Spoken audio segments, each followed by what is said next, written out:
Hello दोस्तों, आपका स्वागत है हमारे यूट्यूब चैनल पे। हम आशा करते हैं आपके और आपके परिवार हमेशा खुश रहे और स्वस्थ रहे। आज हम फिर से हैं एक नए रिएक्शन वीडियो के साथ। आज इसमें हम रिएक्शन देने वाले हैं वो है नीम करोली बाबा की। ये बायोग्राफी इनके बारे में बताया जाएगा, तो इस पे हम आज रिएक्शन देने वाले हैं। तो ये भी जो वीडियो है ये सब्सक्राइबर ने कमेंट किया, तो जितने लोगों ने कमेंट किए हमें बहुत अच्छा लगा, लेकिन जो हमारी इच्छा थी वो आप लोगों ने पूरी नहीं की। बस लेकिन अभी भी उम्मीद है थोड़ा बहुत आप लोग उसकी उम्मीद की चटनी ना बनाए, ज़्यादा अच्छा है और लोगों के ज़्यादा से ज़्यादा शेयर कीजिएगा। मतलब अभी भी है हमारे अंदर कि आप लोग कर सकते हैं, लेकिन अभी मतलब हमने जो बोला था कि इस महाशिवरात्रि पे आप लोगों से बात करेंगे, आगे लाइव आएंगे और महाशिवरात्रि हम लोग आप लोग के साथ शेयर करेंगे, आप लोग के साथ मनाएंगे। बट ये हम लोग की इच्छा तो नहीं पूरी हुई।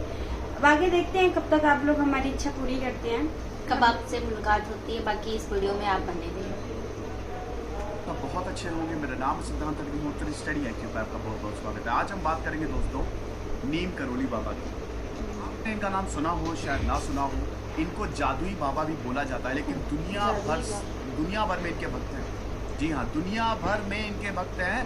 दूर दूर से लोग इनके दर्शन करने के लिए आते थे और अभी भी आते हैं। अब तो इनका देहांत हो गया, इनका स्वर्गवास हो गया, समाधि में ये लीन हो गए 1973 में। लेकिन अभी भी मार्क जकरबर्ग में इंडिया आए थे, तब उन्होंने बोला था प्रधानमंत्री मोदी से कि मुझे नीम करोली बाबा के आश्रम जाना है। यही लिस्ट नहीं रुकती है। जूलिया रॉबर्ट्स, हॉलीवुड की महान अदाकारा, वो तो हिंदू हो गई है ना, उनके आप इंटरव्यू सुनिएगा। नीम करोली बाबा की तस्वीर देखी, उन्होंने सरेंडर कर दिया। ये बताती हैं वो। स्टीव जॉब्स भी भारत आए थे, मैंने बताया था ना, स्टीव जॉब्स के एप्पल के फाउंडर, बताइए, वो तक नीम करोली बाबा के पास आए थे दीक्षा लेने के लिए। और अगर उस समय नीम करोली बाबा जिंदा होते, यकीन मानिए वो सच में या तो रामदास हो जाते या कोई और हो जाते। स्टीव जॉब्स की बात कर रहा हूँ। तो आज हम इनकी बात करेंगे दोस्तों। लेकिन आप देखिए, आडंबर से दूर, दिखावे से दूर, ये हैं असली गुरु, ये हैं असली बाबा। आजकल तो बाबा एक फैशन हो गया है ना। हर कोई बाबा बना, बढ़िया बाल एकदम स्टाइलिश करवाए हुए, बढ़िया कपड़े, एकदम एसी कार से चलते हैं। ये कोई गुरु है? ये सब आडंबर है दोस्तों। गुरु थे रामकृष्ण परमहंस, स्वामी विवेकानंद, शिरडी के साईं बाबा, नीम करोली बाबा, ये सब हैं जो बिल्कुल सारे आडंबर से दूर रहते थे। कोई दिखावा नहीं, कुछ नहीं। इतने ज़्यादा ऑफर्स आते थे अमीर लोग, बिजनेसमैन, कि आप हमारे पास चलिए, सब कुछ ठुकरा देते थे। आजकल के बाबा खाली ब्रेन वॉश करते हैं। तो अपने गुरु को ना बहुत ही ध्यान से चुनिए, सही रास्ता वही दिखाएंगे, ठीक है। तो हम नीम करोली बाबा की आज बात करेंगे। स्टूडेंट्स को रिकनेक्ट, मेरा फेसबुक पेज है, सिद्धांत अग्निहोत्री के नाम से मेरी फेसबुक प्रोफाइल है। दोनों ही जगह पर चल के PDF ले सकते हैं, सवाल भी पूछ सकते हैं। अब मैं ट्विटर पे भी आ गया हूँ दोस्तों, ये मेरी ID है, आप मुझे यहाँ पे भी फॉलो कर सकते हैं। स्टडी IQ के टैबलेट और पेन ड्राइव कोर्सेज हर एग्जाम्स के लिए आते हैं। आप इन नंबर से कॉल करिए, वेबसाइट पर चल करिए। तो दोस्तों बहुत सारी कहानियाँ हैं। नीम करोली बाबा की बात करें तो इनका जन्म लगभग 1900 में हुआ था, 1900 में हुआ था, ठीक है। फिरोजाबाद डिस्ट्रिक्ट है उत्तर प्रदेश में, वहाँ पे अकबरपुर में एक ब्राह्मण फैमिली में हुआ था। लेकिन जब इनका जन्म हुआ, काफ़ी समृद्ध परिवार था इनका, जमींदार थे इनके पिताजी दुर्गा प्रसाद शर्मा। तो इनके पिताजी इतना ज़्यादा अपने बेटे को लेकर खुश हो गए। 11 साल में जो नीम करोली बाबा का जो बचपन का नाम था लक्ष्मण दास शर्मा, ठीक है। तो 11 साल की उम्र में ही लक्ष्मण दास को सारा ज्ञान हो गया। बहुत ही तेजस्वी, ओज से भरपूर लक्ष्मण दास शर्मा। तो दूर दूर से लोग इनको देखने आते थे। तो जो इनके पिताजी थे वो फूले नहीं समाते थे। लेकिन जैसा कि आपको पता है कि लक्षण तो दिख जाते हैं दोस्तों, जैसा भगवान बुद्ध के साथ हुआ। भगवान बुद्ध के आने से पहले ही, और जब वो पैदा हुए थे, ज्योतिष ने भविष्यवाणी कर दी थी कि ये तो साधु ही बनेगा, कुछ भी कर लीजिए, लेकिन ये संत बनेगा। तो उनके पिताजी ने वो सारी चीज़ें की जिससे भगवान बुद्ध को कोई ख्याल आ ही ना। 16 साल की उम्र तक तो भगवान बुद्ध को ये तक नहीं पता था कि हम बूढ़े होते हैं। इतना ज़्यादा समझ लीजिए उनके पिताजी ने बंदोबस्त किया था। ऐसे ही लक्ष्मण दास शर्मा यानी कि नीम करोली बाबा के पिताजी ने भी किया था। वो चाहते थे कि बेटा बिल्कुल इन सबसे दूर रहो, तो बिल्कुल भी ऐसी कोई बात नहीं करते थे। लेकिन जो डेस्टिनी है, जो किस्मत है, उसको आप बदल नहीं सकते। किस्मत में था साधु बनना, तो साधु बने। 11 साल की उम्र में इन्होंने अपना घर छोड़ दिया, 11 साल की उम्र। और उसके बाद इधर उधर भटकते रहे। फिर ये गए गुजरात के बवनिया में गए। और ऐसा बोला जाता है 7-8 साल तक इन्होंने वहाँ पे तपस्या की और 8 सिद्धियाँ हासिल की। किसी भी साधु को सिद्धि हो गई वो सब कुछ बदल देगी। वो यूनिवर्स से कनेक्ट हो जाता है, यूनिवर्स को अपने हिसाब से चला सकता है, सृष्टि को, बिल्कुल, है ना। तो सिद्धियां लेना बहुत ही ज़्यादा मुश्किल होता है। आपने देखा होगा अक्सर ज़्यादातर जो साधु होते हैं, जो बहुत ही सीरियस, वो बिल्कुल ध्यान में लगे रहते हैं, मेडिटेट करते रहते हैं, वो अपने जो सेंसेस होते हैं उन पे काबू पाते रहते हैं। तो सिद्धि पाना बहुत मुश्किल होता है। सिद्धि नहीं तो 8 सिद्धियां ऐसा बोला जाता है कि यहाँ पे लक्ष्मण दास शर्मा यानी कि नीम करोली बाबा को मिली। तो इनका नाम नील करोली बाबा कैसे पड़ गया, इसकी भी कहानी है दोस्तों। इधर उधर घूमते रहते थे तो फर्रुखाबाद के पास एक गांव है नीम करोड़ी, वहाँ पे गांव है। तो एक बार क्या हुआ कि ये ट्रेन से जा रहे थे और फर्स्ट क्लास डिब्बे में चढ़ गए गलती से। साधु है, कोई नहीं। टीटी आया, टीटी ने बोला टिकट दिखाओ, टिकट था नहीं इनके पास। टीटी ने बोला कि आप जाइए, उतर जाइए, टिकट नहीं है तो, और दोबारा मत चढ़िएगा। इनको उतार दिया।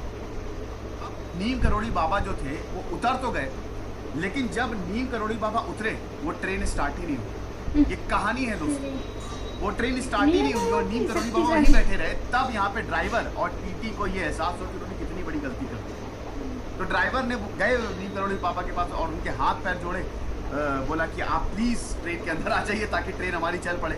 तो नीम करोड़ी बाबा मान तो गए, लेकिन 2 शर्तें उन्होंने सामने रखी। पहला कि आप साधुओं के साथ बहुत ही अच्छा व्यवहार करेंगे, अच्छे से, और दूसरा कि यहाँ पे एक स्टेशन बना दीजिए। तो दोनों ये मांगे मान ली गई और उसके बाद नीम करोड़ी बाबा जब ट्रेन में चले, आशीर्वाद दिया, तब ट्रेन ही चल पड़ी। तो वहां से इनका नाम नीम करोली बाबा पड़ गया, ठीक है ना। इनकी वेबसाइट भी है दोस्तों, इनके आश्रम भी बहुत सारे बने हुए हैं। आश्रम में हालांकि जो इनका सबसे फेमस कैंची धाम है, ये मंदिर में रहते थे, ठीक है, चबूतरे पे रहते थे। कोई बहुत बड़ा, इनका कभी कभी पेड़ के नीचे सो जाते थे।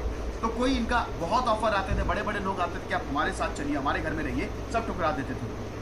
भक्तों के लिए बहुत ही, कहते हैं ना, इनका दिल बहुत बड़ा था। जो भक्त थे सारे, डाकू से लेकर डाकू भी आते थे, चोर डाकू सब इनकी शरण में आते थे, और अमीर लोग भी आते थे, और सब एक जगह बैठते थे, हर कोई सरेंडर कर देता था, ठीक है। तो हम ये देखते हैं कि फिर उसके बाद घूमते रहे और वहाँ पे ही रहे, नीम करोली में ही रहे, और वहाँ से फिर इनका नाम जो है वो नीम करोली बाबा पड़ गया। और फिर इनके चमत्कार के किस्से तो दोस्तों बहुत ही ज़्यादा फेमस, हम क्या बताएं, ठीक है। हम अभी कहानियों की बात करेंगे, और इनको बहुत सारे नामों से जाना जाता रहा है। हांडी वाला बाबा, तिकोनिया वाला बाबा, ठीक है, चमत्कारी बाबा, तो बहुत सारे नामों से ये जाते रहे। कोई भी आता है दर्शन कर लीजिए, कोई दिक्कत नहीं। वैसे ज़्यादातर जो दर्शन करने आते थे वो सब सरेंडर कर देते थे, वापस ही नहीं जाते थे। इनका चेहरा ऐसा था, और ये ऐसा नहीं, खूब हंसना खेलना खूब पसंद करते थे। कभी बाबा खूब हंसते थे और एकदम से शांत हो जाते थे, और एकदम से लीन हो जाते थे, कभी एकदम से रोने लगते थे। कहते थे कि पूरी दुनिया को प्यार करो, भगवान अपने आप मिल जाएगा।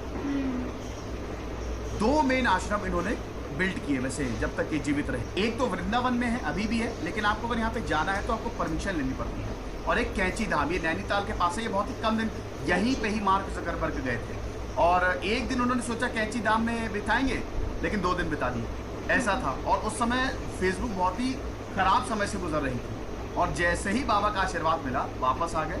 और उसके बाद देखिए कितना फ्लरिश की फेसबुक। स्टीव जॉब्स को देखिए, स्टीव जॉब्स की भी अभी हम बात करेंगे। तो कैंची धाम नैनीताल के पास है, वहाँ पे इनका बहुत ही खूबसूरत, अभी वो मैं पिक भी दिखाऊंगा आपको, वहाँ पे बहुत ही खूबसूरत आश्रम बना है। और 2 इन्होंने मंदिर भी बनाए। ऐसा बोला जाता है नीम करोली बाबा हनुमान जी के अवतार थे, है ना। हनुमान जी का इनको आशीर्वाद था, अवतार थे।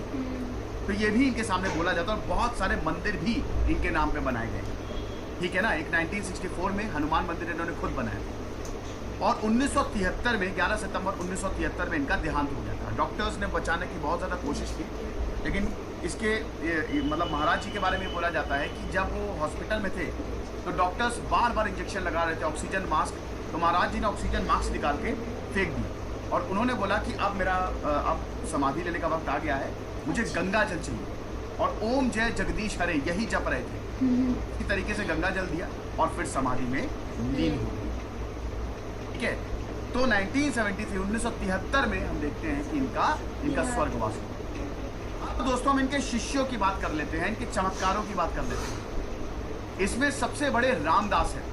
रामदास जो है इनका असली नाम, ज़्यादातर आपको जो शिष्य है वो वेस्टर्नर्स मिलेंगे, और अमेरिका में भी इनके जो हम देखते हैं कि आश्रम चलते हैं, इनकी टीचिंग्स को इनके डिसाइपल्स फैलाते हैं, आज भी फैलाते हैं।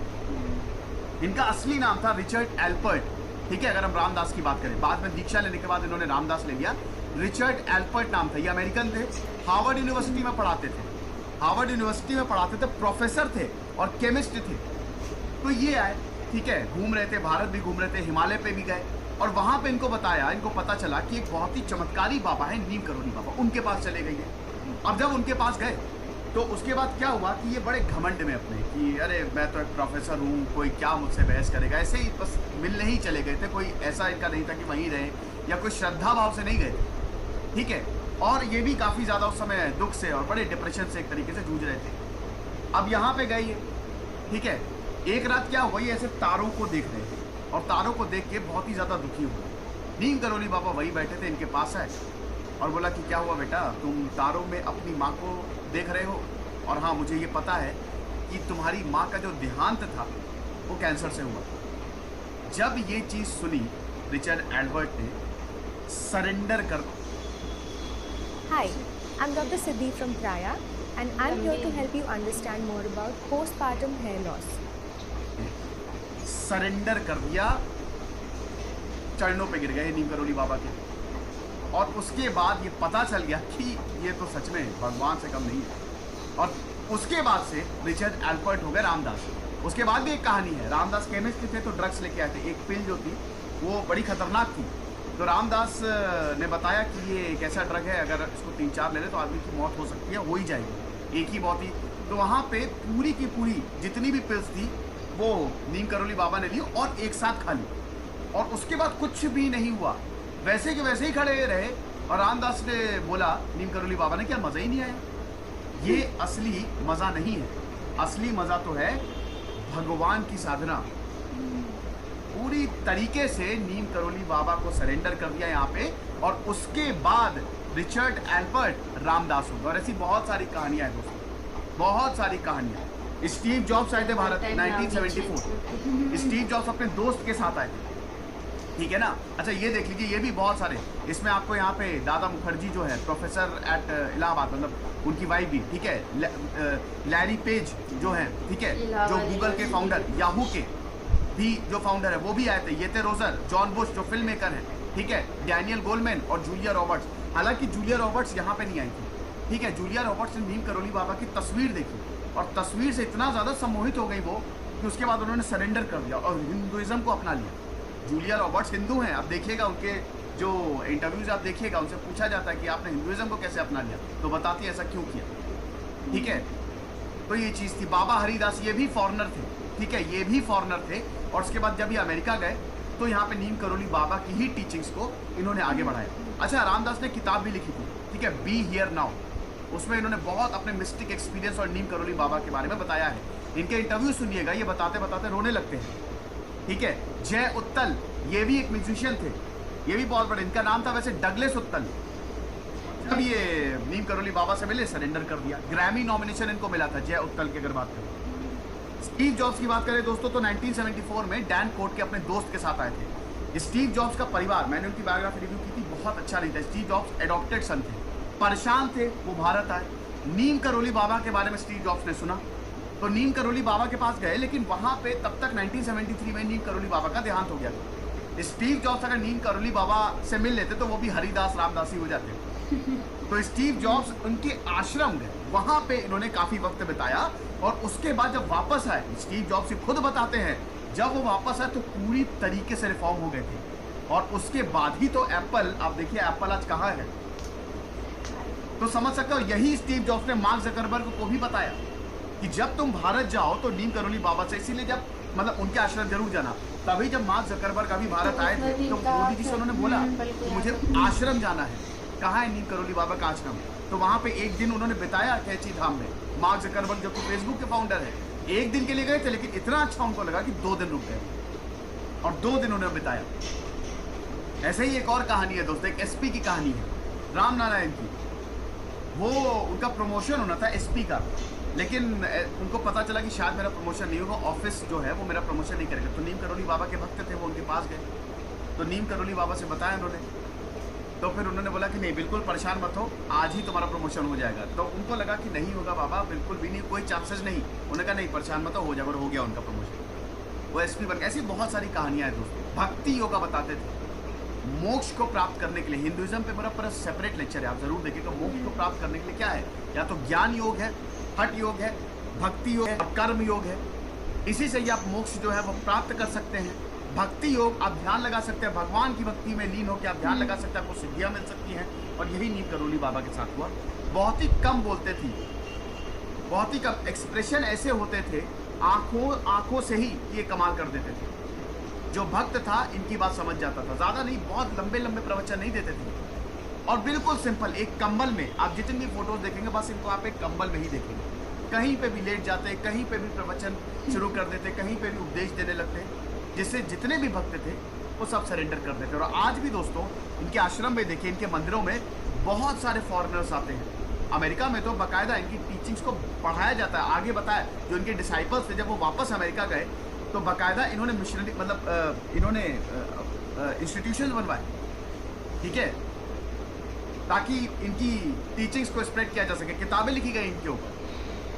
तो ये सब क्या यहाँ पे अगर हम बात करते हैं तो ये सब मैं आपको बता ही चुका हूँ, ठीक है, कोई दिक्कत नहीं। यहाँ पे बहुत सारे गूगल के लैंडिंग पेज तक आए थे, जेफरी स्कॉल, ईबे के जो फाउंडर है, तो ये सब यहाँ पे आए थे। अब ये देखिए आश्रम, ठीक है, ये देखिए, अच्छा ये भी आप देख लीजिए, ठीक है। सेवा फाउंडेशन, यहाँ पे रामदास जब वापस गए, रामदास और लैरी ब्रिलियंट दोनों ने सेवा फाउंडेशन की स्थापना की, ठीक है।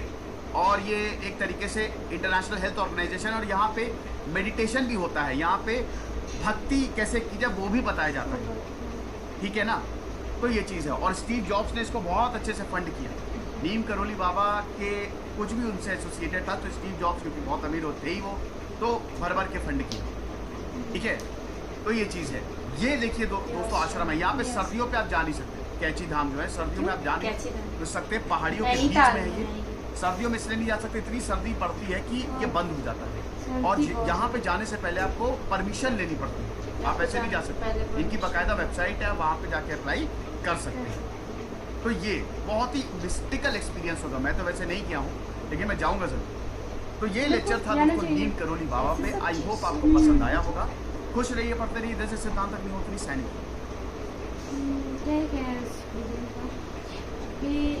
कहते नहीं है अब आईफोन का भी इन्हीं का आता है, तो देख नहीं रहे आईफोन आज कहाँ तक पहुँच चुका है। मतलब बाबा जो थे, इनकी रहस्य जो भी है, इनकी बायोग्राफी सही है, अच्छी है। क्योंकि पहले के जो लोग बाबा लोग थे उनकी कहानी अलग ही है। और आजकल के बाबा कैसे हैं, कुछ तो अनेकी है, कुछ तो सही है।